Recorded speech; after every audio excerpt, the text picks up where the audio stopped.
Hello दोस्तों, welcome to my channel. तो दोस्तों, आज हम जानेंगे गोल्ड वर्सेस क्रिप्टो।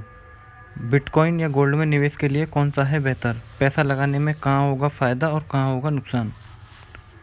तो आइए जानते हैं गोल्ड वर्सेस बिटकॉइन। कुछ मामलों में समानताओं और निवेश के लगभग समान वजह के विकल्प के चलते गोल्ड और क्रिप्टो को एक समान कहा जा रहा है, लेकिन इन दोनों विकल्पों के मतलब अलग अलग हैं।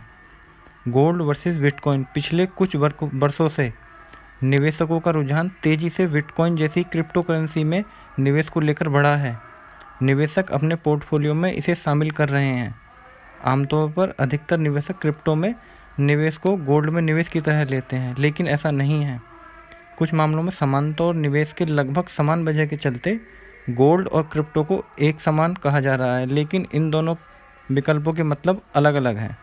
गोल्ड और क्रिप्टो दोनों की सीमित आपूर्ति और फिएट करेंसी मतलब केंद्रीय बैंकों द्वारा जारी की जाने वाली मुद्राएं के विकल्प के तौर पर उनकी भूमिकाओं के चलते इन्हें समान समझा जाता है। हालांकि दोनों के अन्य व्यवहार पूरी तरह अलग हैं। 2016 के बाद से खनन के जरिए दुनिया भर में गोल्ड और स्टॉक्स सालाना 1.7% की दर से बढ़ रहा है। पिछले 20 वर्षों से करीब यही ट्रेंड बना हुआ है। इसकी तुलना में बिटकॉइन का स्टॉक सालाना 3% की दर से बढ़ रहा है, लेकिन सन 2140 आते आते इसकी सालाना ग्रोथ शून्य हो जाएगी। तो आइए अब चलते हैं हम अपने पॉइंट नंबर 1 पर। निवेश के साथ कंज्यूमर गुड्स का विकल्प भी है गोल्ड। बिटकॉइन समेत सभी क्रिप्टो करेंसी नॉन टेंजिबल, जिसे छुआ ना जा सके एसेट है और इसे पोर्टफोलियो में निवेश के तौर पर शामिल किया जाता है। वहीं दूसरी तरफ गोल्ड की बात करें तो यह टेंजिबल है, जिसे छुआ जा सकता है, ऐसा एसेट है। और नॉन टेंजिबल निवेश के अलावा गोल्ड की खपत भी होती है, जैसे कि ज्वेलरी टेक्नोलॉजी में 10 साल के औसत डेटा के मुताबिक सालाना गोल्ड की जो डिमांड है उसमें से 34% ज्वेलरी, 7% टेक्नोलॉजी, 17% केंद्रीय बैंकों की और शेष 42% डिमांड निवेश की है। मतलब निवेश पे ज़्यादा फोकस है।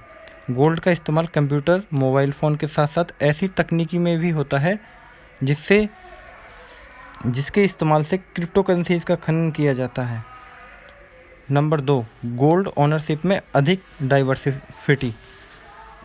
दुनिया भर में गोल्ड माइनिंग होती है और सबसे अधिक चीन, रूस, ऑस्ट्रेलिया, अमेरिका, कनाडा में इसकी माइनिंग होती है। हालांकि सालाना उत्पादन की बात करें तो यूरोप महाद्वीप में 10% से कम गोल्ड उत्पादित होता है और शेष महाद्वीप में 10% से अधिक और 25% से कम गोल्ड उत्पादित होता है।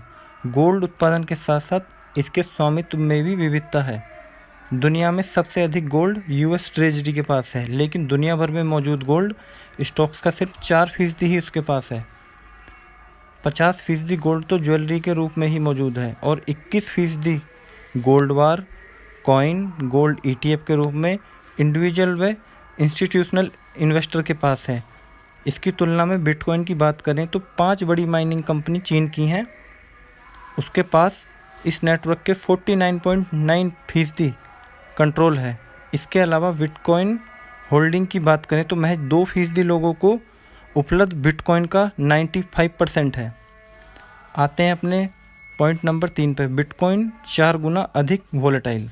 पिछले साल सन 2020 में बिटकॉइन ने करीब 4 गुना रिटर्न दिया और पिछले 2 सालों में इसने निवेशकों को करीब 9 गुना रिटर्न दिया था। हालांकि इसमें निवेश पर बहुत तगड़ा रिस्क भी है, क्योंकि यह बहुत अधिक वोलेटाइल है।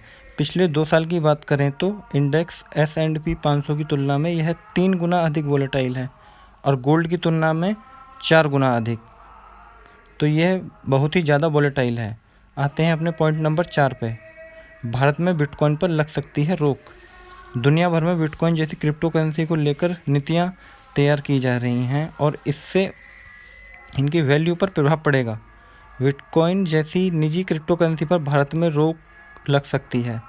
इस बजट सत्र में ऐसे बिल पर विचार किया जाना है जिसके जरिए निजी क्रिप्टो करेंसी पर प्रतिबंध लगा दिया जाएगा। बिल के जरिए केंद्रीय बैंक, भारतीय रिजर्व बैंक RBI द्वारा जारी किए जाने वाले ऑफिशियल डिजिटल करेंसी के लिए रास्ता तैयार किया जाएगा। भारत में अभी क्रिप्टो करेंसी को लेकर कोई निर्धारित गाइडलाइन नहीं है।